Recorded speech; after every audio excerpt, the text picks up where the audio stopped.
देखो भाई, यहाँ हम लोग बात करने जा रहे हैं रिप्रोडक्शन की, ठीक है। अब रिप्रोडक्शन यानी कि जो चैप्टर का नाम है हाउ डू ऑर्गेनिजम्स रिप्रोड्यूस, यानी ऑर्गेनिजम्स जनन कैसे करते हैं, यानी कि जो भी चीज़ें हैं उनमें जनन कैसे होता है, रिप्रोडक्शन कैसे होता है, हम इसकी बात करने जा रहे हैं। तो रिप्रोडक्शन में हम लोग यहाँ पे ये देखेंगे कि पहली बात तो ये कि रिप्रोडक्शन होता ही क्यों, ठीक है। अगर रिप्रोडक्शन होता ही क्यों है तो क्या है, अपनी स्पीशीज को मेंटेन करने के लिए, एज ग्रुप को मेंटेन करने के लिए रिप्रोडक्शन होता है, ठीक है। कि अलग अलग एज के लोग हों एक पूरी पॉपुलेशन में, ठीक, स्पीशीज रहे अपनी जिंदा, वेरिएशंस भी आते हैं और इवॉल्व होते हैं हम लोग, इवॉल्व, ठीक है। इस वजह से क्या होता है, रिप्रोडक्शन होता है। क्लियर है। अब रिप्रोडक्शन में होता क्या है, रिप्रोडक्शन में अपने ही जैसी दूसरी ऑर्गेनिज्म को प्रोड्यूस करना, ये प्रोसेस जो होता है कि अपने ही जैसी दूसरी ऑर्गेनिज्म को प्रोड्यूस कर देना, इस प्रोसेस को क्या कहते हैं, रिप्रोडक्शन कहते हैं, यानी रिप्रोडक्शन। अगर इसको तोड़ दिया जाए दो पार्ट में, री और प्रोडक्शन, प्रोडक्शन का मतलब नई चीजों को उत्पन्न करना और री का मतलब होता है दोबारा से।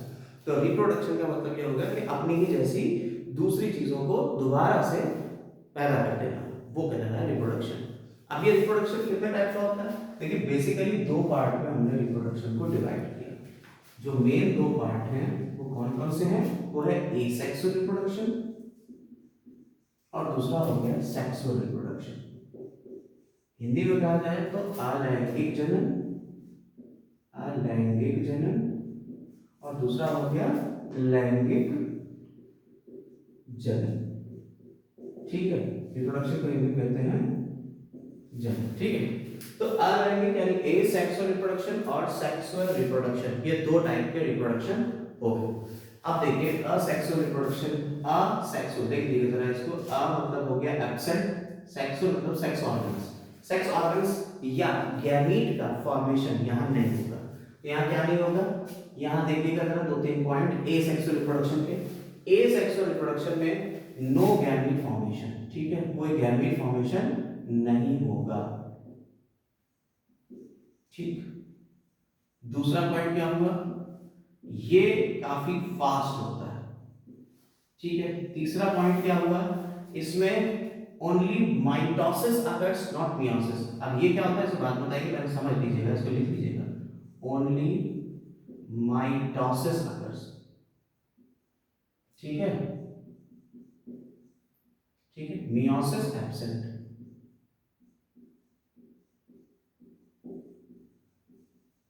क्लियर। देखिए मियोसिस यानी अर्धसूत्री विभाजन और माइटोसिस यानी सूत्री विभाजन। इसमें क्या होता है कि क्रोमोसोम्स जो हैं उनके नंबर आधे हो जाते हैं, और जब गैमीट का फॉर्मेशन होता है तो क्रोमोसोम्स के नंबर को हाफ करना पड़ता है। यहाँ क्रोमोसोम्स के नंबर सेम रहते हैं, एक सेल में सेम क्रोमोसोम के नंबर रहेंगे। तो अगर क्रोमोसोम के नंबर सेम रहेंगे, आइडेंटिकल सेल्स बनेगी, तो क्या होगा, यहाँ पे जो न्यू ऑर्गेनिज्म होगी दैट विल बी क्लोन। तो यहाँ पे क्या बनेंगे, क्लोन्स बनेंगे, ठीक है। यहाँ क्या बनेंगे, क्लोन्स बनेंगे।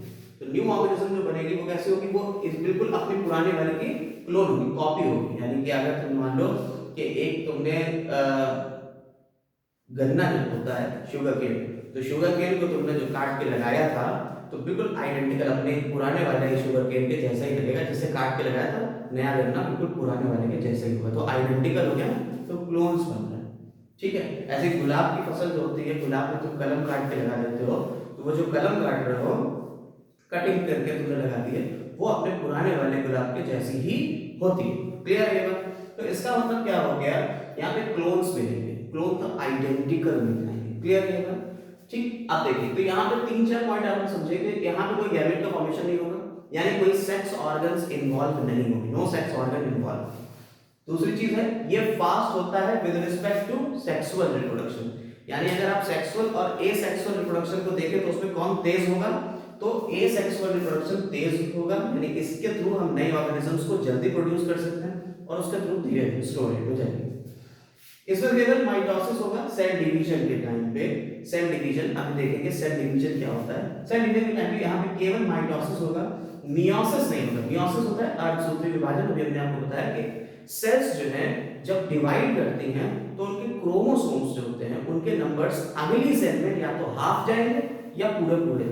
अगर अगली सेल जो बन रही है उसमें पूरे क्रोमोसोम्स के नंबर जा रहे हैं then this type of division is called mitosis.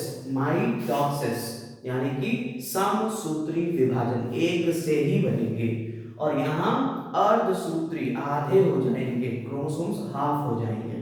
तो यहाँ पे क्रोमोसोम्स हाफ नहीं होते, सेम रहते हैं, इसलिए हमें जो नई ऑर्गेनिज्म मिलेगी that will be clone of the previous organism. Clear है? तो ये पॉइंट हो गए हमारे एसेक्सुअल। तो अब इसी के बरक्स यानी कि इसी के इसमें देख लीजिए कंट्रास्ट में, तो सेक्सुअल रिप्रोडक्शन में गैमीट्स फॉर्मेशन होगा, ठीक है, बिल्कुल उसी के कंट्रास्ट में सेक्सुअल रिप्रोडक्शन में गैमीट फॉर्मेशन होगा। ये with respect to asexual reproduction slow होगा। इसमें माइटोसिस और मियोसिस बोथ आर प्रेजेंट, यहां दोनों होगी, ठीक है।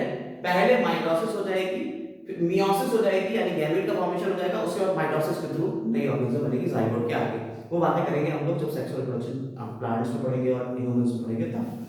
इसके बाद क्लोन्स की बात करें तो क्लोन्स यहां बनते हैं बट यहां थोड़े वेरिएशंस आएंगे। यहां क्या आ जाएंगे? वेरिएशंस आ जाएंगे, वेरिएशंस आकर्स। अब ये कौन सी वाला है वेरिएशन? तो अभी इसके बारे में बात करें तो यही कहते हैं कि why sexual reproduction is advantageous over asexual reproduction, यानी asexual reproduction से ज्यादा एडवांटेज सेक्सुअल रिप्रोडक्शन में क्यों है या क्या है?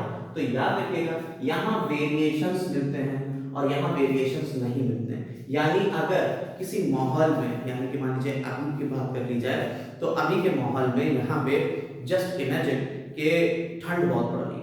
अगर ठंड बहुत पड़ रही है और कुछ प्लांट्स ठंड से मर जाते हैं या कुछ एनिमल्स ठंड से मर जाते हैं तो उनके बच्चे भी बिल्कुल सेम उन्हीं के जैसे होंगे तो वो भी मर जाएंगे। लेकिन यहाँ सेक्सुअल रिप्रोडक्शन में हो सकता है उनके बच्चे उससे ज्यादा एडवांस फीचर लेके आए, कुछ परिवर्तन हो, कुछ वेरिएशन उसमें आ जाए जिसकी वजह से वो ठंड से ना मरे। तो वेरिएशन जो है वो उनके सर्वाइवल का कारण बन गया, वो जिंदा रह सकते हैं।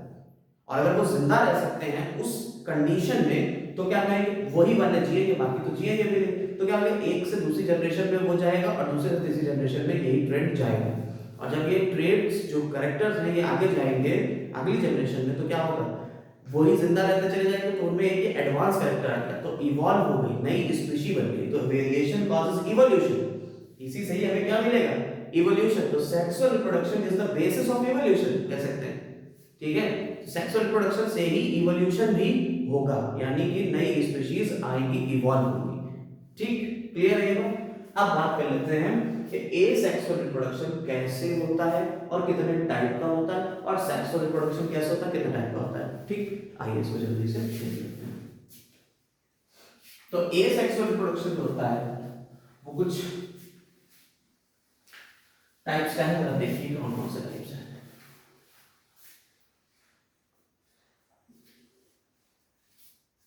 सबसे पहले तो फिजन,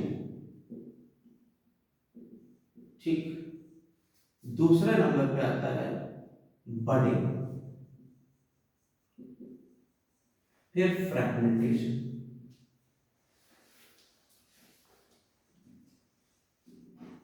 फिर स्पोर फॉर्मेशन,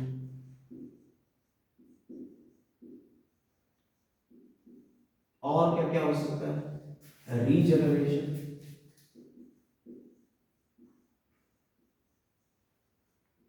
और कुछ भी बचा?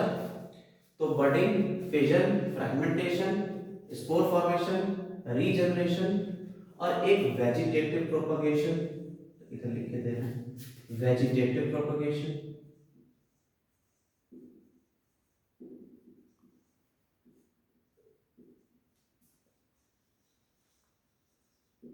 और कोई भी होता है क्या? हाँ, एक और भी है जो एनसीईआरटी में ऐसे डायरेक्ट तो नहीं लिखा, उन्होंने डिब्बे में करके लिख दिया है, वो है माइक्रो प्रोपगेशन या टिश्यू कल्चर।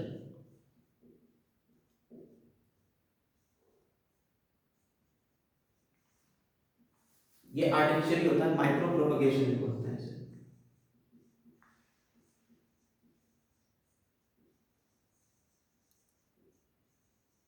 ठीक है, ये इतने टाइप का रिप्रोडक्शन होता है। क्लियर हो रहा है? जैसा कि हमने आपको बताया रिप्रोडक्शन के एक टाइप्स होते हैं एसेक्सुअल वाले। अब देखिए एसेक्सुअल सेल और इनसेक्सुअल सेल, पहले ये समझिए कि एक क्वेश्चन है आपकी एनसीईआरटी का, और एनसीईआरटी का क्वेश्चन है कि what is the importance of DNA copying in reproduction. DNA copying की इंपॉर्टेंस क्या है?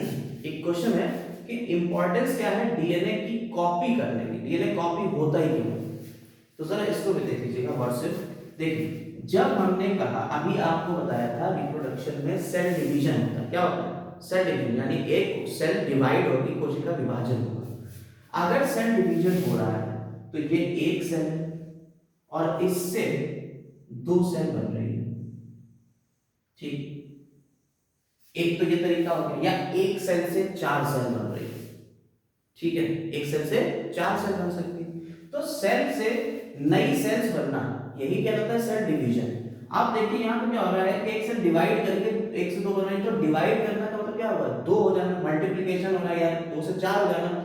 तो अब यहाँ क्या होगा? इसके अंदर होता है न्यूक्लियस। क्या होता है?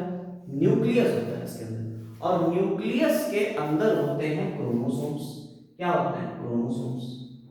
और क्रोमोसोम्स के अंदर होता है डीएनए। तो हम यहाँ पे इसको जस्ट इमेजिन ये मान सकते हैं कि यहाँ पे है आपका डीएनए और ये क्रोमोसोम्स के अंदर है, तो क्रोमोसोम्स होते हैं, ठीक। और क्रोमोसोम्स में क्या होता है आपका? डीएनए होता है, और डीएनए में इंफॉर्मेशन होती है, ठीक। डीएनए में क्या होती है? इंफॉर्मेशन होती है किस चीज की? कि अगली जो नई सेल बनेगी उसके अंदर के ऑर्गन्स कैसे होंगे, और अगर वो सेल हमारा जाइगोट है तो उसके अंदर हमारे पूरे जिंदगी में जो कुछ भी चीजें बन रही है हमारे अंदर, वो सारी इंफॉर्मेशन डीएनए के अंदर ही लिखी हुई है। तो डीएनए के अंदर सारी इंफॉर्मेशन लिखी हुई है, और ये इंफॉर्मेशन एक डीएनए के ऊपर यहाँ लिखी हुई है, और इसको पहुंचाना दो सेल्स के अंदर है। तो जब एक सेल यहां से एक सेल जो है वो कुछ इस तरह से एक सेल डिवाइड हुई और डिवाइड होकर दो सेल बना रही है, ठीक है। जस्ट ऐसे ऐसे भी हो जाता है, एक रिप्रोडक्शन ऐसे भी होता है जिसमें सेल जो है वो डिवाइड करती है ऐसे और दो सेल बना लेती है, सिंपल, कुछ भी नहीं। तो इसमें डीएनए तो दोनों सेल में बराबर बराबर जाना चाहिए ना, और अगर डीएनए बराबर बराबर जाना चाहिए तो एक से दो सेल बनते टाइम इसके अंदर दुगना डीएनए हो, तभी तो ये इसको भी दे पाएगी और इसको भी दे पाएगी, दोनों सेल्स को मिल पाएगा दुगना डीएनए। तो डीएनए इसी वजह से यहाँ क्या होता है? कॉपी होता है, ताकि पूरी इंफॉर्मेशन दोनों सेल में इक्वली चली जाए, ठीक है। जो नई सेल्स आ रही हैं उनमें पूरी पूरी इंफॉर्मेशन चली जाए, इसलिए डीएनए क्या हो रहा है? कॉपी कर रहा है। अब जरा समझिएगा, अभी एक टर्म हमने आपको बताया था सेक्सुअल रिप्रोडक्शन में, वेरिएशन का, इसको भी जरा नहीं समझ लीजिए, फिर हम लोग आगे रिप्रोडक्शन के ऊपर पढ़ते हैं।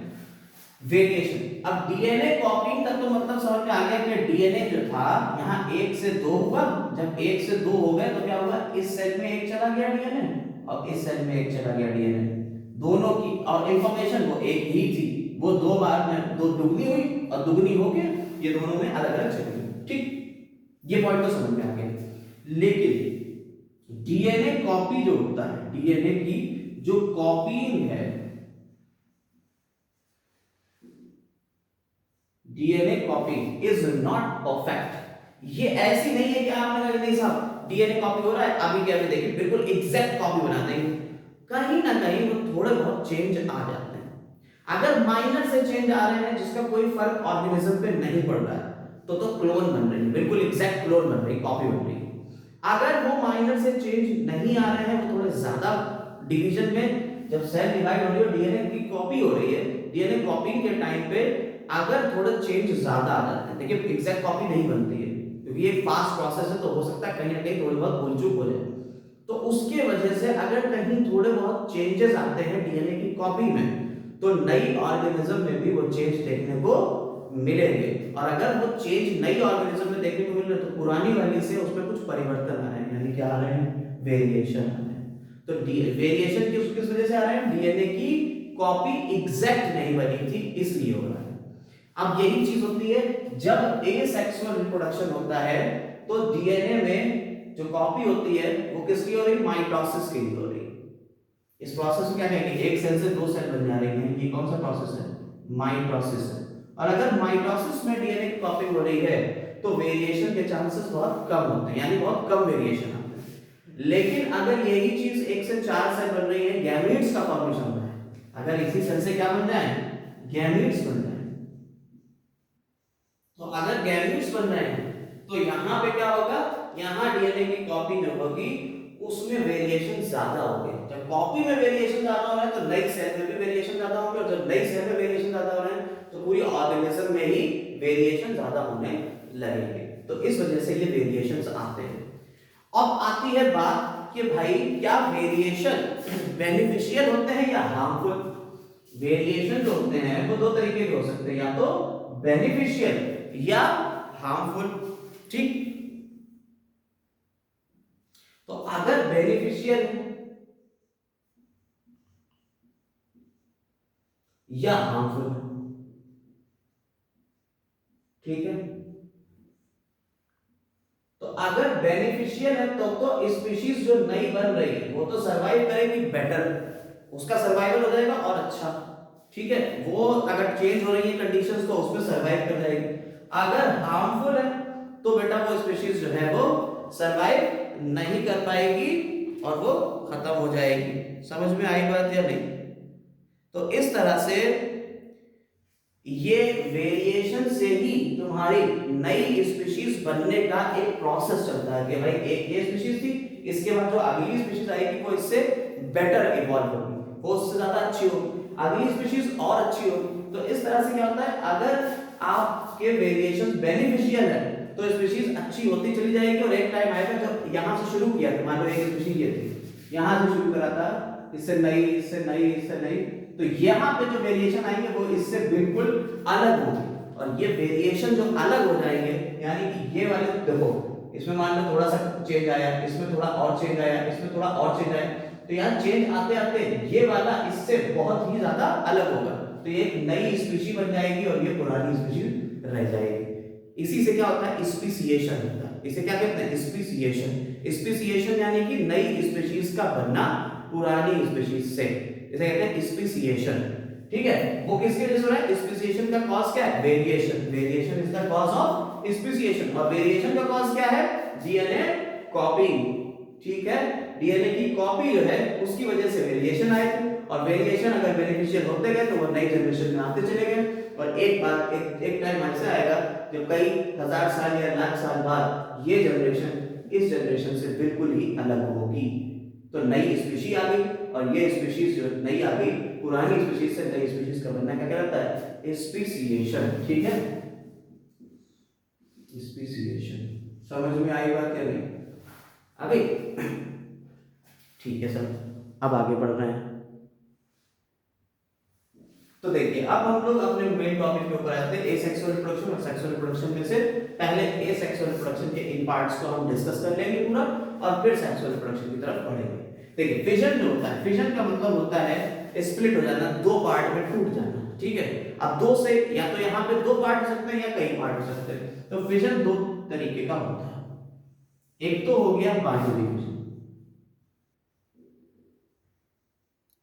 और दूसरा होता है मल्टीपल फिजन।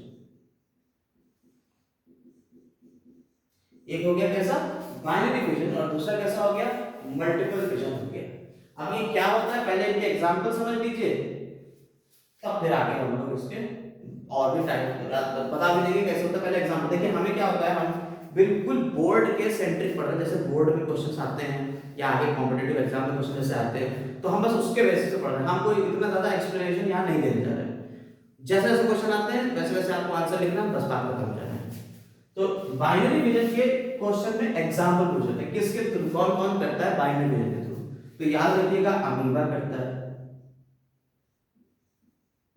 ठीक है, लीशमानिया करता है, ठीक है, इसके अलावा पैरामीशियम करता है, यूग्लिना करता है, ये सब बाइनरी विजन करता है। ठीक, मल्टीपल विजन का एक ही एग्जांपल दिया हुआ है, वो है प्लाज्मोडियम। प्लाज्मोडियम क्या होता है, ये मलेरिया कॉज करता है, ये मलेरियल पैरासाइट है। प्लाज्मोडियम क्या है, मलेरियल पैरासाइट है।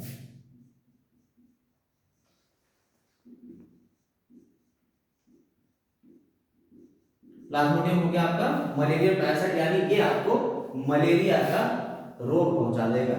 ठीक, प्लाज्मोडियम किसके काटने से होता है? मच्छर के काटने से ये पहुंच जाता है, मलेरिया हो जाता है मच्छर के काटने से। मच्छर क्या है यहाँ पे? मॉस्किटो एक वेक्टर है। मॉस्किटो पॉजिटिव एजेंट नहीं है, मलेरिया को कॉज नहीं कर रहा है, वो सिर्फ एक वेक्टर है, एक जगह से दूसरी जगह तक मलेरिया के इस प्लाज्मोडियम को पहुंचा रहा है। मान लीजिए हमें मलेरिया है और आप तक जाना है, तो क्या होगा? पहले मच्छर हमें काटेगा, हमारे अंदर से मलेरिया वाला ये प्लाज्मोडियम ले लेगा और आप तक जाके उसे छोड़ देगा। बस मच्छर का काम क्या है? मच्छर एक वेक्टर है, ठीक है। मॉस्किटो क्या है? वेक्टर है, याद रखिए। तो अब यहाँ पे हम लोग ने एग्जांपल्स तो देख लिए, अब कैसे होता है इसको देखेंगे, ठीक है। अच्छा, यहाँ पे ये भी देख लीजिए कि लिशमानिया क्या कॉज करता है। तो यहाँ पे बीमारी होती है काला आजार, डमडम फीवर कहते हैं इसे, काला आजार। ये डमडम फीवर कहता है, ये लिशमानिया से होता है। काला आजार किससे होता है? लिशमानिया से होता है। अभी इसके बारे में बस इतना याद करिए कि काला आजार होता है और इससे मलेरिया होता है, लेकिन ये मत सोचिएगा कैसे होता है, कहाँ होता है, बस इसका रिप्रोडक्शन हमें पढ़ना है, सिर्फ कैसे होता है, ठीक है। अब बडिंग का देख लें। बडिंग किसमें होता है? देखिए बडिंग भी दो ऑर्गेनिज्म यहाँ लिखे देते हैं, जितना जितना लिखना है उतना ही याद करिएगा, यही आता है, पूछा जाता है most of the time. Budding जो होता है वो ईस्ट में होता है। ईस्ट एक फंगस है, ईस्ट क्या है? एक फंगस है, ठीक। और ये यूनिसेलुलर फंगस है, याद रखिएगा। एक ही ऐसा फंगस है जो यूनिसेलुलर है, वो है ईस्ट, नाम याद रख लीजिए। ईस्ट में होता है बडिंग, और किसमें होता है? आपका हाइड्रा में होता है। हाइड्रा एक एनिमल है, ये एक फंगस है, हाइड्रा में होता है। फ्रैगमेंटेशन के लिए जो एग्जांपल है वो है स्पाइरोगायरा। स्पाइरोगायरा ये एग्जांपल बस याद करिएगा, ठीक है। स्पाइरोगायरा स्पोर फॉर्मेशन किसमें होता है? राइजोपस में, ठीक है। रीजेनरेशन किसमें होता है? प्लैनेरिया में होता है, ठीक। वेजिटेटिव प्रोपगेशन कई टाइप का होता है, कटिंग, लेयरिंग, ग्राफ्टिंग, इसको हम आगे ही डिस्कस करेंगे, और टिश्यू कल्चर को भी आगे डिस्कस करेंगे। मेन ये है, ये पूछे जाते हैं कि किससे किससे होते हैं, तो इनको आप लिख लीजिए पहले, फिर एक एक को हम डिटेल में डिस्कस करते हैं। तो एक बार फिर से देख लीजिए, यहाँ पे हम एक बार फिर से रिवाइज कर देते हैं कि फिजन हो गया, बडिंग हो गया, fragmentation, spore formation, regeneration, vegetative propagation और टिश्यू कल्चर। अगर आप एनसीईआरटी के बेसिस पे देखेंगे तो वहां पे आपको बाइनरी फिजन और मल्टीपल फिजन में से बाइनरी फिजन में अमीबा और बैक्टीरिया दिख रहा है, यहाँ पे बैक्टीरिया भी होता है, ठीक है। अमीबा और बैक्टीरिया दिख रहा है, लिशमानिया दिख रहा है, हालांकि ये दो हमने नाम और ऐड कर दिए क्योंकि हम दिखाएंगे अभी इसके। इसके बाद मल्टीपल फिजन में प्लाज्मोडियम होता है, बडिंग में सिर्फ हाइड्रा दिख रहा है, ईस्ट नहीं दिख रहा है, ठीक। फ्रैगमेंटेशन में स्पाइरोगायरा दिख रहा है, स्पोर फॉर्मेशन में म्यूकर और राइजोपस, राइजोपस दिख रहा है, म्यूकस हमने अलग से, म्यूकर हमने अलग से ऐड किया है। रीजनरेशन में प्लैनेरिया दिख रहा है, और वेजिटेटिव प्रोपगेशन में एक लीफ होती है ब्रायोफिलम, ये ब्रायोफिलम की लीफ से शुरू होगा, ठीक है। तो अब ये टिश्यू कल्चर की बात करेंगे हम लोग, इसकी और इसकी बात करेंगे थोड़ी देर में, लेकिन अभी फिलहाल में एक एक के ऊपर डिस्कशन करते हैं। फिजन कैसे होता है आइए देखते हैं। देखिए फिजन जो होता है, फिजन फिजन का मतलब हुआ एक से दो कंडीशन में टूट जाना, ठीक है। अब ये एक से दो हो सकती है या मल्टीपल भी कंडीशन हो सकती है, ठीक है। एक से दो पार्ट में टूटना या उसके मल्टीपल पार्ट से टूटना। आइए इसका हम एक एक करके देख लेते हैं। पहले बाइनरी फिजन देखेंगे। बाइनरी फिजन होता है, ये फेवरेबल कंडीशन में होता है, पहली बात याद रखिएगा। बाइनरी फिजन किसमें होता है? ये फेवरेबल कंडीशन में होता है, यानी कि जो तुम्हारे फेवर कर रहा है एनवायरनमेंट उसमें होगा। अब ये भी दो तीन तरीके का होता है, एक तो रैंडम वाला होता है, ठीक है, दूसरा लॉन्गिट्यूडनल होता है, और एक होता है तुम्हारा हॉरिजॉन्टल। तो यूबिलिटीना जो होता है किसमें? पैरामीशियम। पैरामीशियम में जो होता है, आप अगर पैरामीशियम को देखें तो वहां पे हॉरिजॉन्टल होता है। देखिए पैरामीशियम को बना के यहां पे दिखा देते हैं,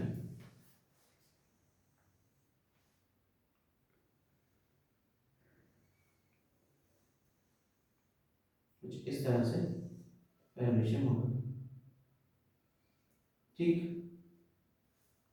यहाँ पे कुछ इस तरह से। ठीक है। अब इसमें क्या होता है, ये आपके फाइबर्स ऐसे होते हैं जिन्हें हम सीलिया कहते हैं।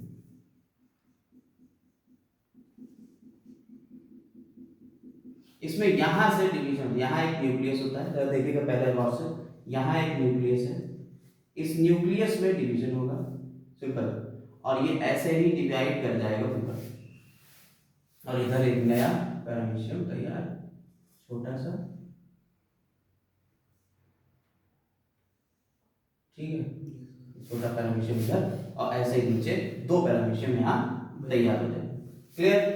तो देखिए बाइनरी फिजन हुआ, क्या हुआ, फिजन हुआ, फिजन का मतलब हुआ डिवाइड हो जाना दो पार्ट में, बाइनरी।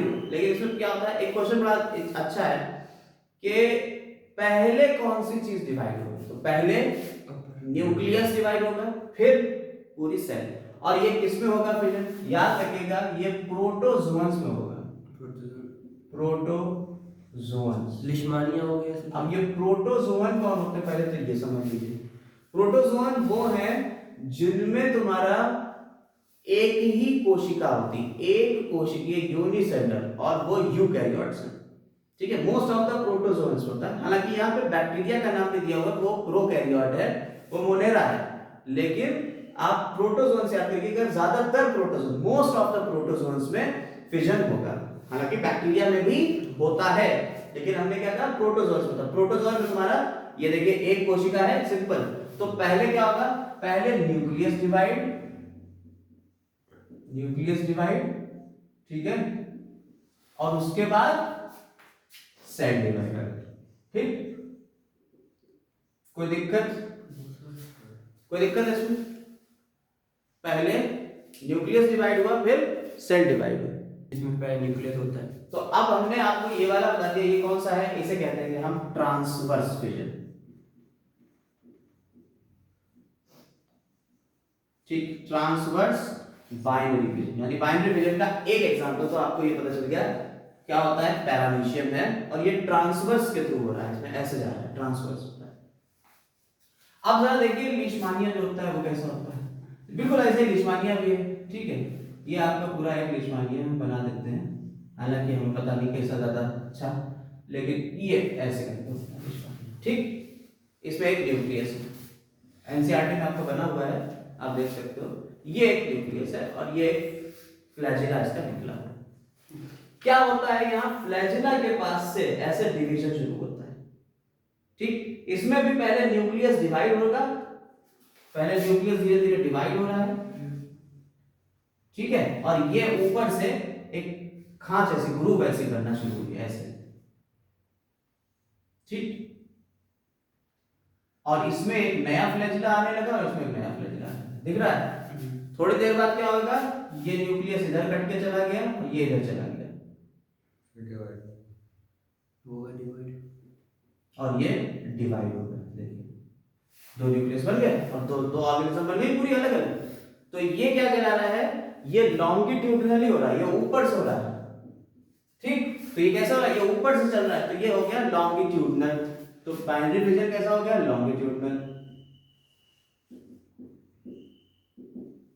ठीक, क्लियर हो रही बात। अब अगर हम यहीं पे एक बैक्टीरिया को, एक एल्गी को उठा लें, सॉरी एक आपका अमीबा को उठा लें, ये अमीबा हो गया, तो अगर अमीबा है,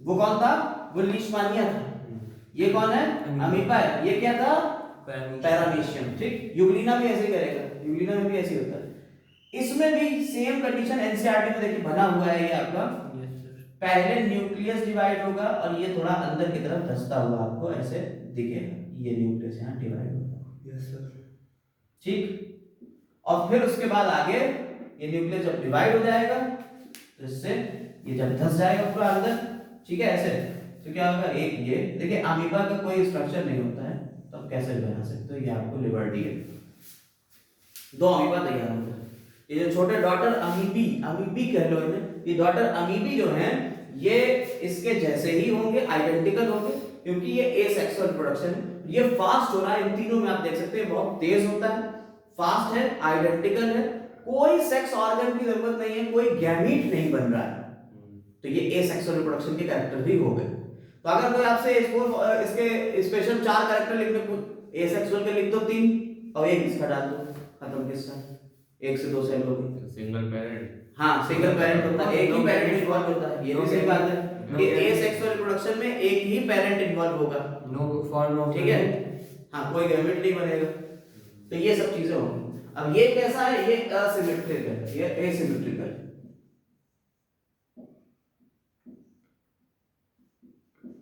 कौन सा?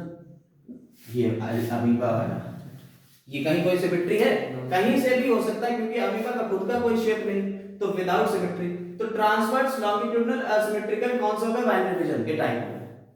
बाइनरी विजन के टाइप होगा, कितने टाइप का हो गया? ये ट्रांसवर्स भी हो सकता है, ये लॉन्गिट्यूडिनल भी हो सकता है, ये असिमेट्रिकल भी हो सकता है। क्लियर हो गया?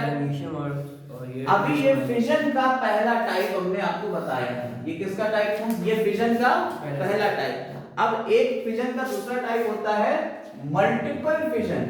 फिजन का दूसरा टाइप कौन सा था? Multiple fission. अब मल्टीपल फिजन कैसे होता है उसको देख लीजिए।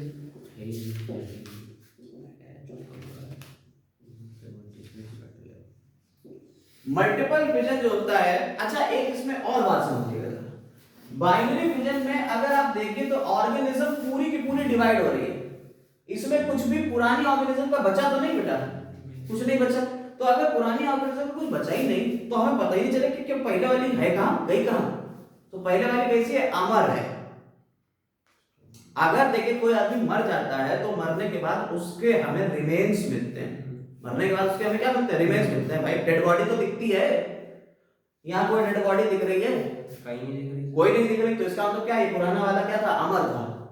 यही पूरा इसमें चला गया, अब यही आगे चला जाएगा, ये कभी मरता नहीं, इसका कुछ भी पुराना पार्ट शेष यानी बचा हुआ नहीं रह जाता। तो ये अमर कहलाएंगे इस तरह से। रिप्रोडक्शन के बेसिस पे कहलाते हैं। ऐसा नहीं लोगों को कोई दवा भी नहीं मार सकते क्या? नहीं, दवा मारेगी यार, दवा तो मारेगी। ठीक है, आप उससे काला आजार हो रहा है, आपको ब्लैक फीवर या डमडम डिजीज कहलाती है काला आजार। ठीक है, इसे क्या, इसमें क्या होता है? ये अफ्रीका के लोगों में होता है। ठीक है, सीसी फ्लाई इसके वो भी है वेक्टर, उसको हम अभी नहीं देख रहे हैं या फ्लाई इधर से उधर ले जाती है। हाँ, वो इसको इधर से उधर ले जाएगी। तो क्या होता है कि ये डिजीज हो जाती है, डिजीज है। अब डिजीज में तुम कहोगे साहब अब तो ये तो अमर है, ये तो मरेगा ही नहीं। तो ऐसा नहीं है, कोविड दवा खाओगे तो मर भी जाएगा। ठीक, कोई दिक्कत तो नहीं। तो ये अमर वाली वो वाली कंडीशन नहीं है। रिप्रोडक्शन के बेसिस पे इसका कोई रिमेन्स नहीं मिलेंगे पीछे। क्लियर? चलिए आगे देखेंगे। देखिए मल्टीपल फिजन कैसे होता है।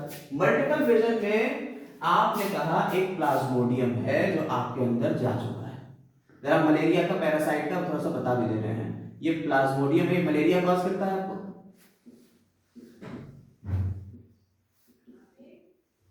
ये प्लाज्मोडियम जो है, तो जो प्लाज्मोडियम है हमारे अंदर मलेरिया कॉज कर रहा है। ये हमारे अंदर कौन सी डिजीज कॉज कर रहा है? मलेरिया। यार हमारे अंदर ये प्लाज्मोडियम मलेरिया कॉज कर रहा है, कैसे कर रहा है? मच्छर से हमें क्या आता है? याद रखिएगा, मच्छर होता है वो हमारे अंदर स्पोरोजोइट्स, इसी की एक फॉर्म है। प्लाज्मोडियम के अलग अलग फॉर्म्स हैं, उन्हें क्या कहते हैं? स्पोरोजोइट्स। ये स्पोरोजोइट्स जो होते हैं ये बेसिकली हमारे अंदर जाएंगे और हमारी सेल्स के अंदर जाएंगे। 2 सेल्स को ये डैमेज करेगा, पहले लिवर सेल को, आफ्टर दैट ये तुम्हारी आरबीसीज को। याद रखिए मलेरिया में आरबीसीज जो है वो कम होने लगती है। लिवर सेल को डैमेज करेगा, फिर फर्दर ये किसमें जाएगा? आरबीसीज को, उसको तोड़ेगा। याद रखिएगा बात को। तो जब ये आरबीसीज को तोड़ता है, हम वहां की बात कर रहे हैं, हम लिवर की बात नहीं कर रहे हैं। हालांकि करता दोनों में सेम ही काम है, लेकिन हम किसकी बात कर रहे हैं? जब ये आरबीसीज के अंदर जाएगा और उसको तोड़ेगा।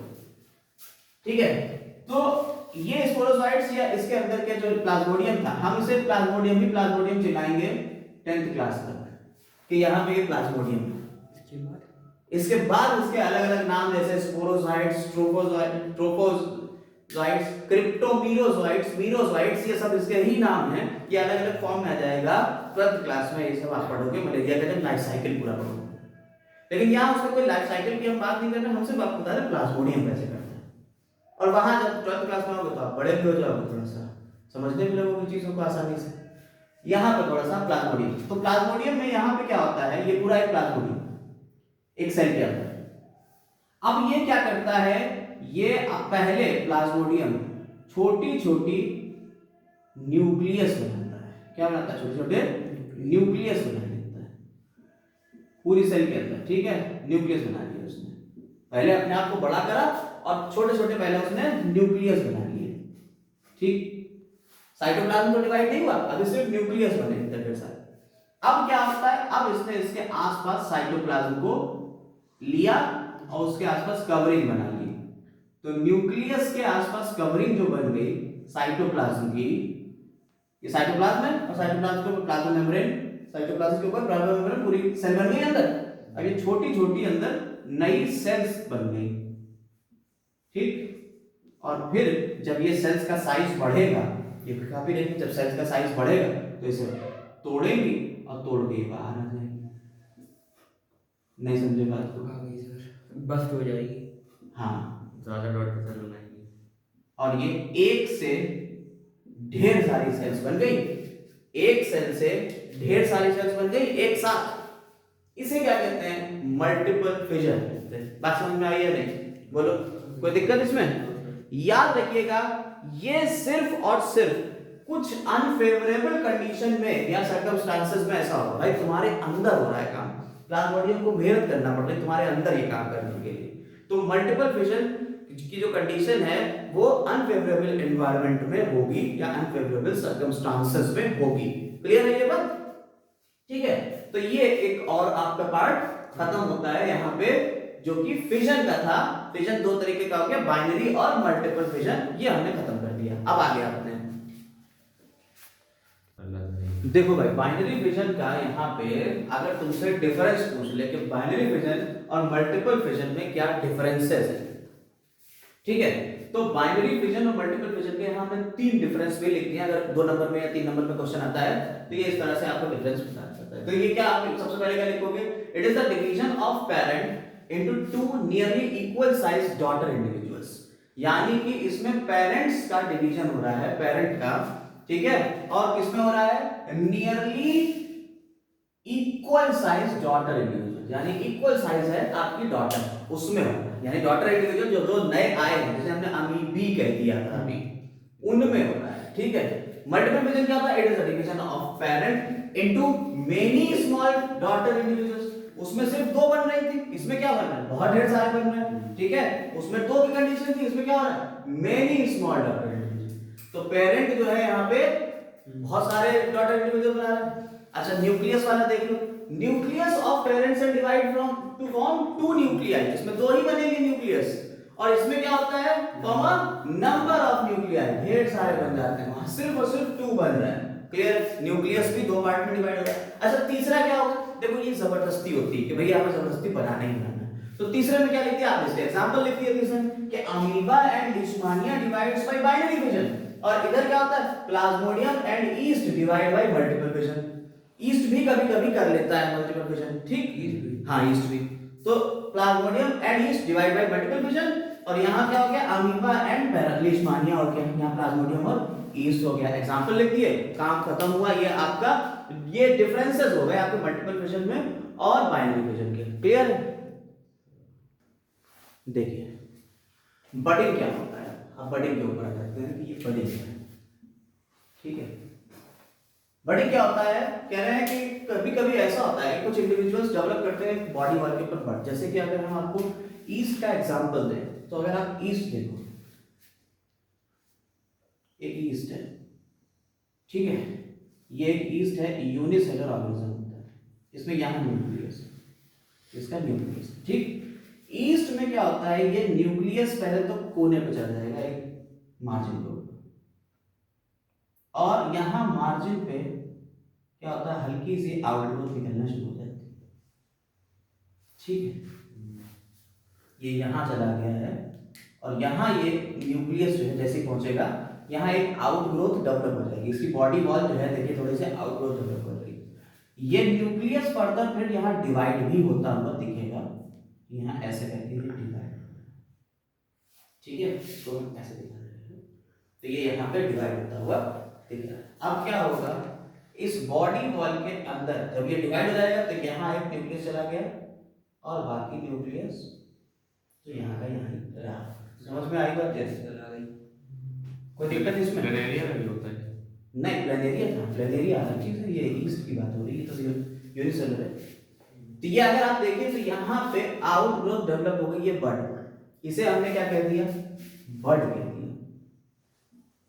तो यही चीज हमने यहाँ लिखी है कि क्या हो रहा है, sometimes new individuals develop from the body wall. New individual develop हो रहा है किससे? बॉडी वॉल से of the parent as bulb like projections. ये क्या है? देखिए बल्ब लाइक प्रोजेक्शंस नहीं दिख रहे हैं आपको? इन बल्ब लाइक प्रोजेक्शंस को क्या कहते हैं? बड कहते हैं। अब बड यहां पे आपने देखी कि ये कैसी थी? एक सेल थी, तो यूनिसेलुलर हो गई। बड में भी यूनिसेलुलर। अगर यही चीज आप हाइड्रा में देखो, तो आप हाइड्रा को देखते हो कुछ इस तरीके से, हाइड्रा में टेंटिकल्स होते हैं, ये उसका माउथ होता है, ठीक है, ये हाइड्रा के टेंटिकल्स हैं, कुछ इस तरीके से यहाँ टेंटिकल्स दिए हुए होते हैं, बहुत सारे होते हैं, यहाँ पे 6 से 8 तक टेंटिकल्स हो सकते हैं। हम यहाँ पे बस इतना बता रहे हैं कि हाइड्रा में टेंटिकल्स होते हैं, और ये हाइड्रा जो होता है वो चिपका हुआ है किसी सरफेस से, यहाँ ऐसे। अच्छा, कैक्टस की तरह थोड़ा थोड़ा होता है। कैक्टस नहीं है, ये हाइड्रा है, ये एक एनिमल है, पानी के अंदर रहता है। हाँ, तो उसकी शेप जैसी लगती है। अब यहाँ क्या होता है, इसकी बॉडी वॉल से यहाँ से एक बड निकलना शुरू हुई, ठीक है।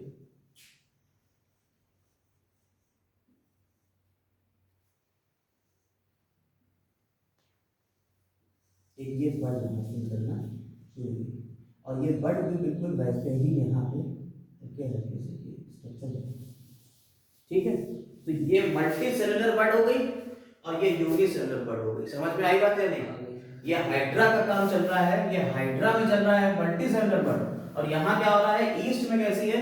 यूनिसेलुलर बड। तो बड में भी यूनिसेलुलर और multi cellular depending upon the type of parent organism. भाई पेरेंट ऑर्गेनिज्म क्या है? यहाँ ये आपकी क्या है? ईस्ट है, यहाँ क्या है आपका? हाइड्रा है, ठीक है। क्लियर हो रही है बात? तो ईस्ट और हाइड्रा को देखते हुए अलग अलग टाइप की बर्ड्स हो गई, एक तो यूनिसेलुलर और दूसरी मल्टीसेलुलर। अब ये बर्ड्स फाइनली सेपरेट हो जाएंगी, ये बर्ड यहां से हट जाएगी और एक नई ऑर्गेनिज्म की ग्रोथ करके एक बड़ी ऑर्गेनिज्म बना देगी। आइडेंटिकल होगी वो। और बिल्कुल हाइड्रा में भी सेम ऐसे ही होगा, यहां से हट जाएगी और ये डिटैच होके फिर से पूरा हाइड्रा बना देगी। नहीं समझ में आई बात? तो ये न्यू इंडिविजुअल बना देगी। एग्जांपल क्या हो गया? ईस्ट हो गया, हाइड्रा हो गया, और कुछ स्पॉन्जेस होते हैं, स्पॉन्जेस जो होते हैं उनमें भी ये काम देखने को मिलता है। क्लियर हो गया? बडिंग भी, ठीक है। देखो रीजनरेशन, रीजनरेशन क्या होता है? आप अगर इस एग्जांपल को देख पा रहे हो तो देखो रीजनरेशन में ये है प्लेनेरिया, ठीक है। एक प्लेनेरिया जो था वो यहां से कट हो गया, ठीक, 3 पार्ट में आपको दिख रहा है, 3 पार्ट में यहां से कट हुआ, और ये 3 पार्ट का जो भी बचा हुआ सिस्टम था वो डेवलप होना शुरू हुआ। यहाँ पे देखो, यहाँ ये रेड कलर से दिखा रहा है, जो बचा हुआ सिस्टम था वो डेवलप हो रहा है, ठीक है। फिर डेवलप होने लगा। हाँ, पहले टूटा और फिर जो बचा हुआ पार्ट था उसने वापस, जो टूटा हुआ पार्ट था उसने फर्दर ग्रोथ करी, और ग्रोथ करके वापस से पूरा ऑर्गेनिज्म यहाँ तैयार कर दिया। 3 स्टेप ऐसे ही बनाना पड़ेगा, अगर बोर्ड में आ गया तो ऐसे ही बनाना पड़ेगा आपको, ठीक। तो अगर हम इसको डिफाइन करें तो it is defined as the ability of any small part of the body, यानी बॉडी के किसी भी स्मॉल पार्ट की वो एबिलिटी, देखो ये सब छोटे छोटे पार्ट हैं, इनकी वो ability to give rise to a new individual, इससे नया इंडिविजुअल, इससे नया इंडिविजुअल, इससे नया इंडिविजुअल। तो नए इंडिविजुअल बनाने की छोटे से पार्ट की उस प्रॉपर्टी को हम क्या कह रहे हैं? रीजनरेशन कहते हैं। उससे क्या हो गया? ये रीजनरेशन हो गया। अच्छा, regeneration is carried out by certain specialised cells. एक क्वेश्चन बहुत इंपॉर्टेंट है, कह रहे हैं कि साहब रीजनरेशन जो होता है वो छोटी ऑर्गेनिज्म में ही क्यों होता है, ठीक है, हम लोगों में क्यों नहीं हो जाता है, ह्यूमंस में क्यों नहीं हो जाता? भाई रीजनरेशन के हाथ कटे, नया इंसान तैयार। इसके लिए क्या है, उन्होंने कहा कि ये कैरीड होकर, ये कैरीड आउट है, ये कैसे होता है? It is carried out by certain specialised cells. ये कुछ स्पेशलाइज्ड सेल्स के थ्रू होता है। ये क्वेश्चन आ चुका है कि भाई ह्यूमंस में क्यों नहीं होता है, ठीक है, बोर्ड में आया हुआ क्वेश्चन है ये। तो it is carried out by certain specialised cells which can proliferate. ये क्या कर रही है? प्रोलिफरेट कर रही है। देखिए ये सेल्स जो है वो बढ़ना शुरू हुई, नंबर्स में बढ़ती चली गई, डिवाइड करती गई, प्रोलिफरेशन कहलाता है। Which can proliferate to make large number of cells, देखिए लार्ज नंबर ऑफ सेल्स बना रही, and different and different cells undergo development, और वो जो अलग अलग सेल्स थी उन्होंने अलग अलग तरीके से डेवलप किया to become various cell types and tissues, अलग अलग तरीके के सेल टाइप्स बनाए और अलग अलग टिश्यूज बनाए। ठीक, ये पॉइंट समझ में आया? अब इसके एग्जाम्पल भी लिखते हैं कि किसमें किसमें होता है ना, तो और काम सही हो जाएगा। देखिए अब यहां बात कर लेते हैं एग्जाम्पल क्या हो गया, तो hydra and planaria show regeneration. अब जो बात हमने कही कि भाई ह्यूमन बींग्स में नहीं होता है, तो amphibians and human beings do not show regeneration. Amphibians और ह्यूमन बींग्स में रीजनरेशन नहीं होता। क्यों नहीं होता भाई? regenerative cells do not found in amphibians and human beings। ये वाली जो certain specialized cells थी वो इन दोनों में नहीं मिलती हैं। एक और एग्जांपल अगर आप बात करें तो स्टारफिश भी एग्जांपल है, सही है वो एग्जांपल, ठीक है? इसमें होता है हैं, स्टारफिश में होता है, यस। देखो ऐसे लिखते हैं। देखो यहाँ पे एक अगला आता है फ्रैगमेंटेशन। फ्रैगमेंटेशन में क्या होता है, ये आपको देखने को मिलेगा स्पायरोगायरा। इसमें देखिए ये क्वेश्चन जो है वो स्पायरोगायरा, यस। तो डायरेक्ट अब देखिए इसमें होता क्या है, एक फिलामेंट है स्पायरोगायरा। स्पायरोगायरा का जो फिलामेंट होता है इसमें कई सेल्स से मिलकर बना होता है। तो उनमें एक ये बना दी सेल, दूसरी सेल ये है, तीसरी ये आधी सेल हमने यहाँ बना दी, पूरी कर देना, ठीक है? ये फिलामेंट है। इसके अंदर जो है वो डीए, इसका जो क्लोरोप्लास्ट होता है कुछ इस तरीके से, इसमें न्यूक्लियाई नहीं होती है? हाँ न्यूक्लियाई होगी, न्यूक्लियस होगा, बिल्कुल होगा न्यूक्लियस भी। इसका जो फिलामेंट है वो ऐसे रिबन शेप होता है, ठीक है? तो जो इसका क्लोरोप्लास्ट, ये क्लोरोप्लास्ट रिबन शेप इसमें है। अब मान लो कि किसी तरीके से, अच्छा ये है क्या, ये स्पायरोगायरा एक एलगी है, क्या है? एलगी। और अगर आप एलगी को जानते हो, एलगी को अगर आप जानते हो तो आपको ये बात पता होगी कि ये जो एलगी होते हैं ये पानी में आपको देखने को मिलेगी, जो काई होती है पानी में पूरे में काई पड़ी हुई है, वो एलगी ही तो है। अब मान लो कोई भैंस वगैरह नहाने के लिए उस पानी में जाती है, ठीक है? जैसे ही भैंस वगैरह जाती है वो काई हट जाती है, एलगी हट जाता है पूरा। एक एलगी है, फिलामेंट है, एक फिलामेंट, यानी कि फिलामेंट कैसा हो गया, ये ब्रेक हो गया। फिलामेंट कैसा हो गया बेटा?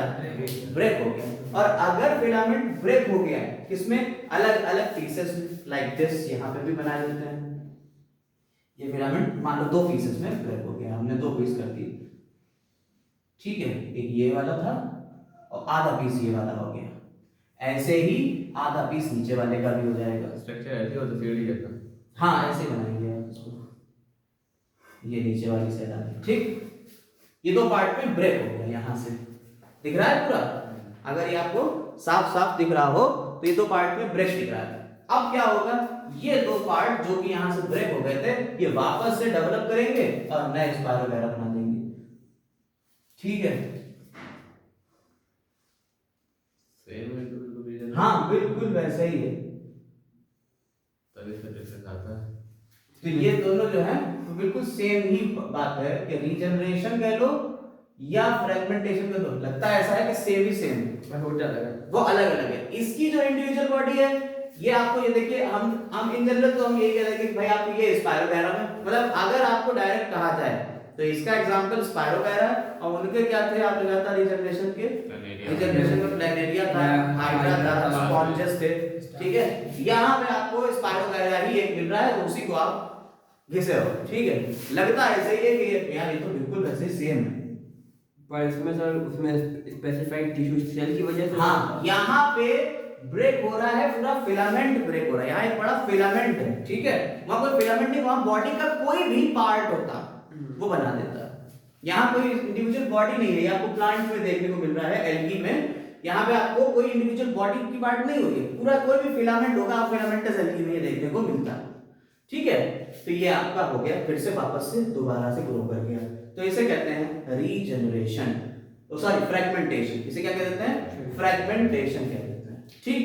कोई दिक्कत? अब इसमें एक डिफरेंस भी है, और डिफरेंस हम अभी लिख के दे रहे हैं, अभी देख लीजिएगा, ठीक?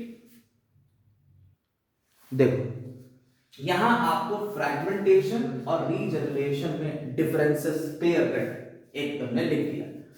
कह रहे हैं अगर तुम्हें लिखना हो, अगर मान लो क्वेश्चन पूछा जाए, एक बार प्रीवियस ईयर में ये क्वेश्चन पूछा जा चुका है सीबीएसई में, ये क्वेश्चन पूछा जा चुका है पहले भी, तो अगर पूछा जा चुका है तो हमने कहा चलो भाई तुम्हें इसका भी आंसर मिल जाना चाहिए। तो ये कह रहे हैं इट इज अ मोड, पूरी डेफिनेशन लिखना, it is a mode of asexual reproduction in which body of a simple multicellular organism breaks up. तुम्हें यहाँ पे बस 2-3 पॉइंट के ऊपर हाईलाइट करना है, एक ही पॉइंट है कि एक मल्टीसेलुलर ऑर्गेनिज्म है जिसकी बॉडी ब्रेक हो रही है इनटू 2 और मोर पीसेस, ठीक है, ऑन मैच्योरिंग, और क्या हो रहा है, ऑन मैच्योरिंग, ये मैच्योर हो रहे हैं, ईच ऑफ विच सबसीक्वेंटली, यानी इसके बाद आगे चलते हुए grows to form a complete new organism पे करते हैं। यहाँ हाँ, यहाँ पे तुम्हारा क्या है, सबसीक्वेंटली ग्रो करेंगे, न्यू ऑर्गेनिज्म बनाएंगे। तो यहाँ पे मेन चीज है ये ब्रेक हो रहा है, काटा नहीं जा रहा जबरदस्ती, किसी एक पार्ट को नहीं काटा जा रहा है, पूरी फिलामेंट ही टूट जा रही है, बॉडी ही ब्रेक हो जा रही है। यहाँ क्या हो रहा है, it is a mode of asexual reproduction in which some organisms can grow small cut parts, अपने छोटे कट पार्ट्स को ग्रो कर रहे हैं, ठीक है, ऑफ देयर बॉडी, अपनी बॉडी ब्रेक हो रहा है, उसमें पूरी बॉडी ब्रेक हो जा रही है, यहाँ बॉडी का कुछ पार्ट कट हो रहा है और वो फिर से ग्रो हो जा रहा है to form a whole new organism in all respects, यानी कि नई ऑर्गेनिज्म हो जाएगी इन ऑल रेस्पेक्ट्स, यानी जो पहले वाली में थे सारी चीजें वो आ जाएंगी। क्लियर? अब दूसरा अगर तुम्हें इसका देना हो तो आप एग्जांपल दे सकते हो यहाँ पे, ठीक है, यहाँ का एग्जांपल क्या हो गया, यहाँ एग्जांपल हो गया स्पाइरोगायरा फ्रेगमेंटेशन का, ठीक है, स्पाइरोगायरा, क्लियर। और वहां का एग्जांपल क्या दे दोगे आप, हाइड्रा या प्लैनेरिया, हाइड्रा या प्लैनेरिया, क्लियर हो गई बात।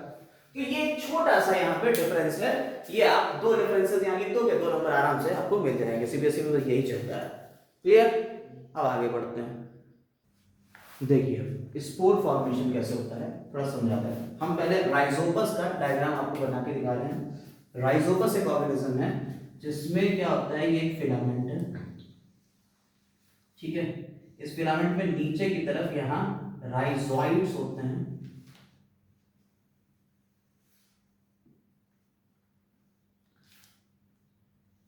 ठीक है, और ऊपर की तरफ यहाँ पे इसमें ये स्टॉलन है और यहाँ पे स्पोरेंजिया होती है, ठीक है, इसमें यहाँ पे स्पोरेंजिया होती है,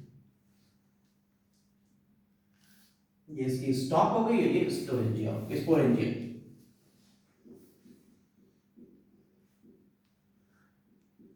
इस स्पोरेंजिया में होता क्या है, अंदर की तरफ थिक वॉल्ड स्पोर्स बनते हैं यूनिसेलुलर, ये राइजोपस है, हाँ ये राइजोपस है,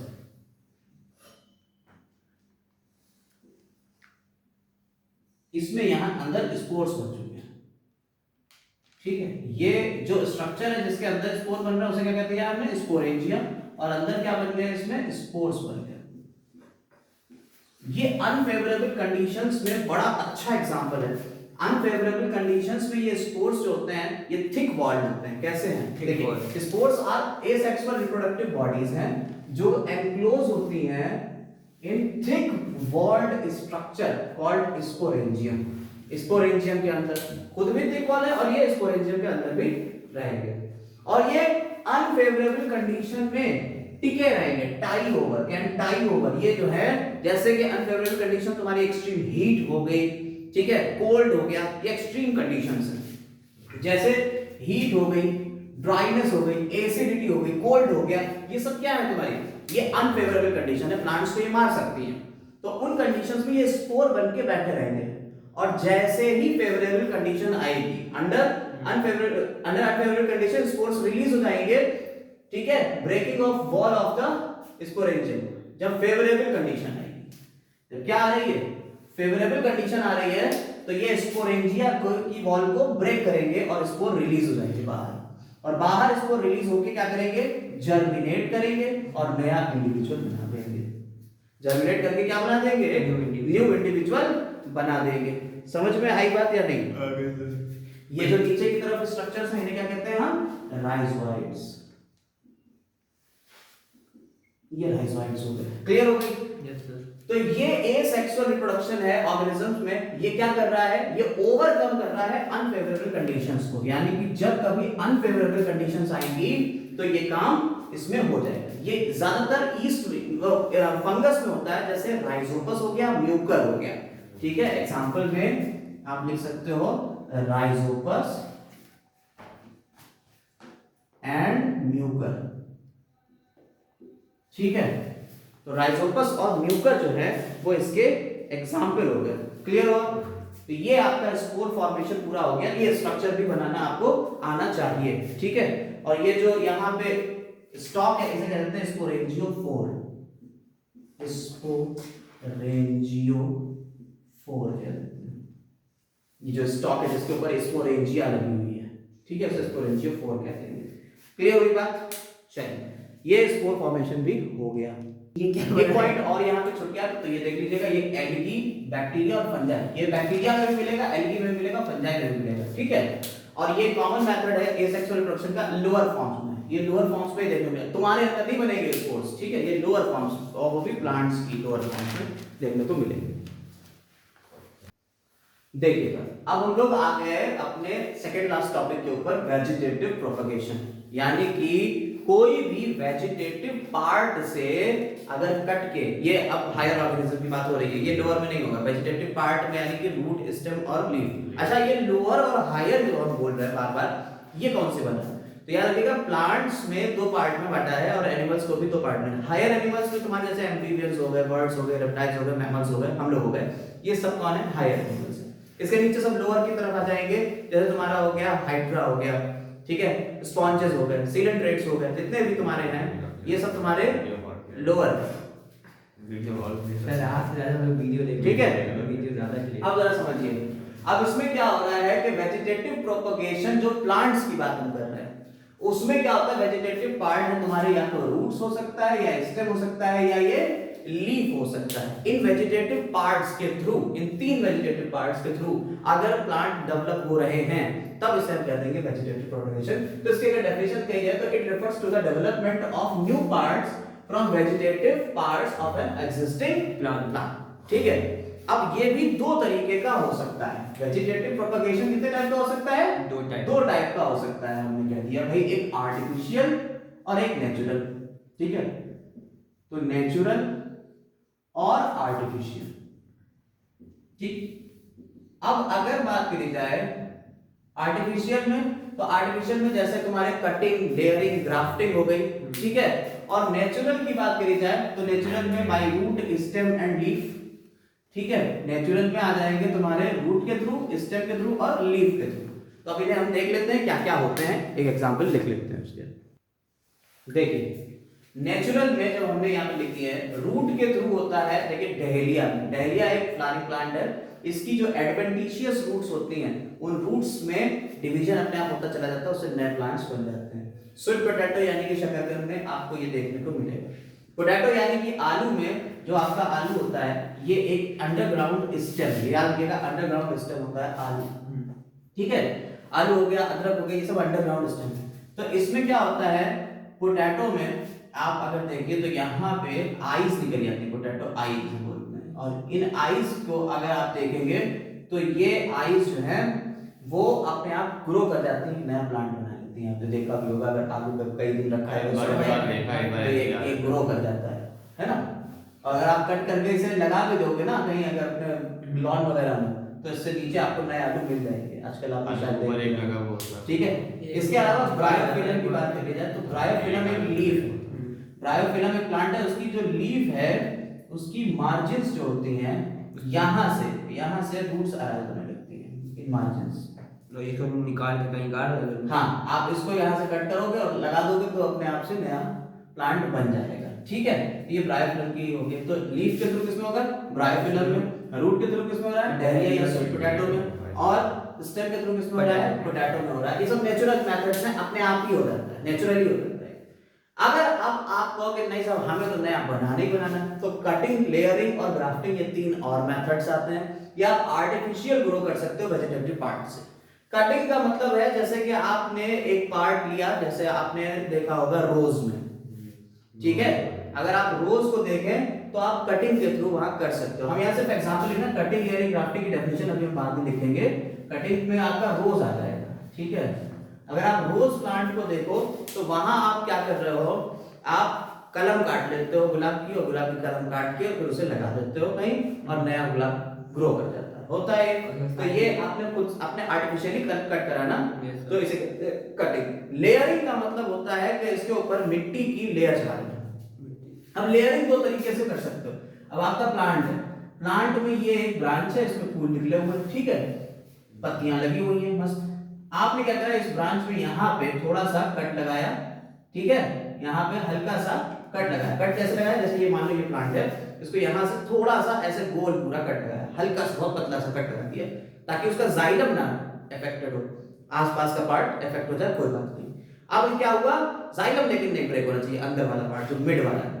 तो कट करके ग्रुप बना के अब आपने इसके ऊपर मिट्टी लगा दी और उसमें थोड़े से केमिकल्स डाल दिए, जैसे ऑक्सीजन वगैरह हो गया, ठीक है, जो ग्रोथ हार्मोन्स वगैरह, और इसको बांध दिया, एक प्याल वगैरह जो होता है मिट्टी को बांध दिया, ठीक। उस पर थोड़ा सा पानी वगैरह टपकाते रहेंगे धीरे धीरे, तो क्या होगा, उस कट पार्ट से रूट्स निकल जाएंगी अपने आप में। हाँ सर देखा। और उसको यहाँ से कट करके आप लगा सकते हो। तो ये आपने क्या करा, लेयरिंग कर दी ना इसके ऊपर, मिट्टी की लेयरिंग ही तो करी थी। इसका आप दूसरा तरीका भी कर सकते हो, आप इस डाल को लो और इस डाल को तुरंत जमीन के अंदर गाड़ दो, और जमीन में यहाँ पे क्या करो, यहाँ पे जमीन में गड़ा हुआ, तो जमीन अपने आप ही जमीन में यहाँ पे कुछ दिनों बाद रूट्स निकल आएंगे, और यहाँ से अगर आप इसको डिस्कनेक्ट भी कर दोगे तो भी ये नया प्लांट अपने आप चलता रहेगा। तो नया प्लांट बन गया एक से, उसके स्टेम इसके ब्रांच से बन गया, तो ये क्या है, लेयरिंग है। लेयरिंग किसमें होगा, ये ज्यादातर आपको नींबू या संतरे में देखने को मिलेगा, सिट्रस प्लांट में देखने को मिलेगा, ठीक है, सिट्रस प्लांट में देखने को मिलेगा। इसके बाद आती है ग्राफ्टिंग। ग्राफ्टिंग का मतलब होता है, एक प्लांट तो लिया आपने, आपने सुना होगा कि आम के ऊपर नए दूसरे आम भी लगने लगते हैं। एक आम का तो पेड़ है, दशहरी है, और उसके ऊपर दूसरे आम भी लग रहे हैं, चौसा भी लग रहा है, ठीक है, लगड़ा भी लग रहा है एक ही आम में। ऐसे ही आपने गुलाब का फूल भी देखा होगा, गुलाब के एक पेड़ में कई फूल आ रहे हैं, पीले गुलाब भी आ रहे हैं, लाल गुलाब भी आ रहे हैं, सफेद गुलाब भी आ रहे हैं, एक ही पेड़ है। ये कैसे संभव हुआ, ये पॉसिबल हुआ ऐसे, आपका एक प्लांट था, आपने इसे कट कर दिया और ये दूसरे प्लांट की ब्रांच ले ली। मान लो ये सफेद गुलाब का था और ये तुम्हारा लाल गुलाब का था, ठीक है, लाल गुलाब मेन प्लांट है, लाल गुलाब की एक ब्रांच जो थी आपने उसे कट किया, और कट ऐसे स्लैश ऐसे कर दिया, ऑब्लिकली कट कर दिया, ऐसे कट कर दिया। अब ये वाला पार्ट इसका निकाल दिया, ये रेड रोज वाला प्लांट था, ठीक है, और इसको कट कर दिया, और इधर व्हाइट रोज वाले प्लांट को भी ऐसे ही कट करके आप लेके आए, और कट करके जो लेके आए वो इस पे लगा दिया, ये व्हाइट वाला था, ठीक है, ये इसके ऊपर आके आपने चिपका दिया, और ये ऐसे बिल्कुल ऐसे बांधा कि ये बिल्कुल एग्जैक्ट ऐसे हो जाए, और आपने इसके ऊपर फिर से बांध दिया। कुछ दिन बाद आप इसी रेड वाले रोज की इस व्हाइट वाली ब्रांच में व्हाइट फ्लावर देखोगे, इसमें व्हाइट फ्लावर मिलेंगे, और जो इसकी अपनी रेड रोज की अपनी ब्रांच होगी उसमें रेड फ्लावर मिलेंगे, तो व्हाइट और रेड दोनों होने लगे। इसे क्या कहते हैं, कहते हैं ग्राफ्टिंग। आम में भी ऐसे ही होता है कि कट करके लगा दो, तो ये ग्राफ्टिंग या तो ऐसे कट करके लगा दो, और एक ही नहीं तो ग्रूव बना के ऐसे ग्रूव बना दो, ठीक है, ऐसे कर दो। ये ना सर, इस तरह अपनी स्पीशीज पे ही होता है, जैसे जो अपनी स्पीशीज। हाँ, अपनी स्पीशीज, ये थोड़ी कि आम में अमरूद लगने लगा, ये नहीं होएगा। आम में आम ही लगेंगे, रोज में रोज ही लगेगा, ठीक है, ये नहीं कि आम में अमरूद लगने लगा। तो ये कहलाता है ग्राफ्टिंग। इनकी डेफिनेशन हम अभी लिखे दे रहे हैं, अभी ये भी खत्म कर देते हैं, ठीक, खत्म हो गया। ग्राफ्टिंग के लिए हमने बताया, तो रोज हो गया, मैंगो, मैंगो ले लो तो मैंगो ज्यादा सही रहेगा, ठीक, मैंगो ले लो, ये तुम्हारा ग्राफ्टिंग में आ जाएगा। क्लियर हो गया, चलिए देखो, अब यहाँ पे हमने तुम्हारी डेफिनेशंस लिख दी। कटिंग क्या होता है, ये very simple method of propagation है, in which piece of a parent plants stem with nodes and internodes placed in moist soil, it grows into a new plant। यानी ये कट कर देंगे और उसे लगा देंगे, नया प्लांट बन जाएगा। इसमें आता है ग्राफ्टिंग में, grafting the cutting of a plant is attached to the stem of rooted plant.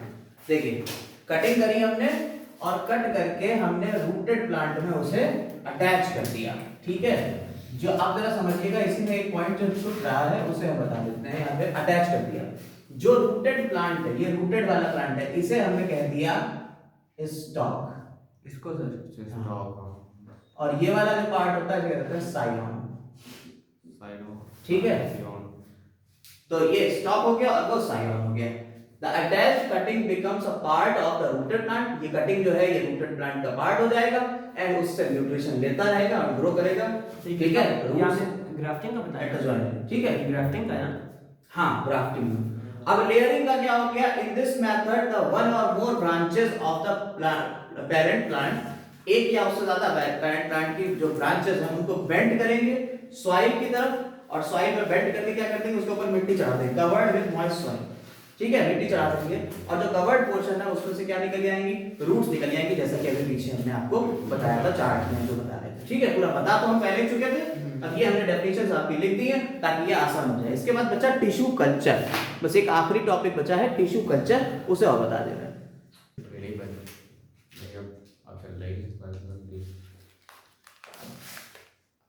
देखो भाई, अब टिश्यू कल्चर के बारे में आखिरी टॉपिक, सेकंड लास्ट टॉपिक है, इसके बाद कुछ क्वेश्चंस को डिस्कस करेंगे। टिश्यू कल्चर के बारे में हम लोग यहाँ बात करेंगे, टिश्यू कल्चर क्या होता है। देखिए, अगर आपसे कहा जाए कि आपको ढेर सारे प्लांट्स चाहिए और किसी एक ही सेल से चाहिए, तो ये टिश्यू कल्चर के थ्रू ही पॉसिबल है। क्या होता है, देखिए जैसे मान लीजिए आपका एक प्लांट है, ठीक है, उस प्लांट में फंगस लग गई है, पूरे प्लांट में फंगस लग गई, डिजीज हो गई, भाई प्लांट को भी डिजीज होती है, फंगस लग गई, पूरा प्लांट बर्बाद हो रहा है। अब कैसे उस प्लांट को बचाया जाए, ग्रो कराया जाए, और बिल्कुल वही, क्योंकि वो प्लांट यूनिक है, उसके जैसा कोई दूसरा प्लांट है, तो क्या करें। देखिए, प्लांट जब ग्रो करता है तो प्लांट की जो टिप होती है ना, इस टिप पे नई सेल्स लगातार बनती रहती है। अब पूरे प्लांट में तो फंगस लग गई, लेकिन टिप के ऊपर एक जो नई सेल आएगी उस पर फंगस तो नहीं होगी, तो नई सेल आई है, ग्रो कर रही है, तो यहां हमने इसकी टिप से एक नई सेल निकाल ली। हालांकि आप प्लांट के किसी भी पार्ट से वो निकाल सकते हो, लेकिन चूंकि ये डिजीज वाले की हमने कंडीशन ले ली है, इसलिए टिप से ही निकाले, वरना आप प्लांट के किसी भी पार्ट से निकाल सकते हो। आपने एक सेल ली और लैब में इस सेल को एक न्यूट्रिएंट मीडियम में रख दिया, यहाँ पे सब न्यूट्रिशन था, यानी इस सेल को जो कुछ भी खाना पीना चाहिए था इस लैब में आपने कर दिया। क्योंकि लैब में हमने क्यों ले गए, क्योंकि हम डिजीज फ्री कंडीशंस देना चाहते हैं, तो लैब में ही मिलेगी, वहां कोई वायरस और बैक्टीरिया नहीं है, बिल्कुल स्टरलाइज मीडियम। हमने वहां इस सेल को ग्रो होने दिया, और जब ये सेल ग्रो होएगी, यानी ये सेल ग्रो होएगी, डिवाइड करेगी, डिवाइड करने वाले भी अपने हार्मोन्स वगैरह सब डाल दिए हैं इसमें। अब ये डिवाइड करेगी और डिवाइड करके ये सेल 1 से 2, 2 से 4, 4 से 8, ऐसे बहुत ढेर सारी अनडिफरेंशिएटेड मास ऑफ सेल बना लेगी। क्या बनाएगी, अनडिफरेंशिएटेड मास ऑफ सेल्स, यानी सेल्स का वो मास जो डिफरेंशिएट नहीं है, अलग अलग नहीं कि नहीं साहब ये रूट बनाएगा, ये स्टेम बनाएगा, ये लीफ बनाएगा, ये नहीं है, ये अनडिफरेंशिएटेड मास है। और इस अनडिफरेंशिएटेड मास को हम क्या कहते हैं, इसको कह देते हैं कैलस। इसे क्या कहते हैं बेटा, कैलस कहते हैं। ठीक, न्यूट्रिएंशन यहाँ है, ये न्यूट्रिएंट मीडियम पूरा है ये। अब हमने क्या करा, कौन है इस कैलस को, तुमने स्कूटी कहाँ खड़ी करी है? हमने इस कैलस को क्या करा, हमने ऐसे इसमें हार्मोन्स लगाए जो इसमें रूट और लीफ को बना सकते हैं। ठीक है, इसमें हमने कुछ ऐसे हार्मोन्स लगाए जिससे इसमें रूट और लीफ बन जाए। तो पहले तो हमने कैलस को थोड़ा सा तोड़ लिया, ठीक है, क्या करा हमने, कैलस को थोड़ा सा तोड़ लिया।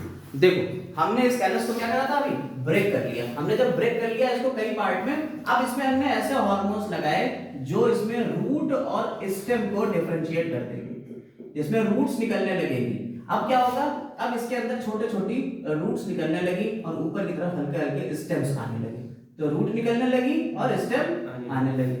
समझ में आएगा कि हमने सारा काम अपने कंट्रोल में लिया हुआ है, जैसा हार्मोन डालोगे वैसा काम हो। अब आपको पता oxygen, gibberellin, cytokinin, ethylene, abscisic acid, ये 4 तरीके के हार्मोन्स होते हैं, पढ़ाया था ना हमने। तो ये हार्मोन्स हैं, इन 5 तरीके के हार्मोन में से जो सा हार्मोन जो काम करा रहा है, हमने उसके हिसाब से हार्मोन डालते गए और लिख दिया। अब ये क्या बन गया, इसे कह दिया हमने प्लांटलेट्स। ये क्या कह दिया हमने, प्लांटलेट्स कह दिया।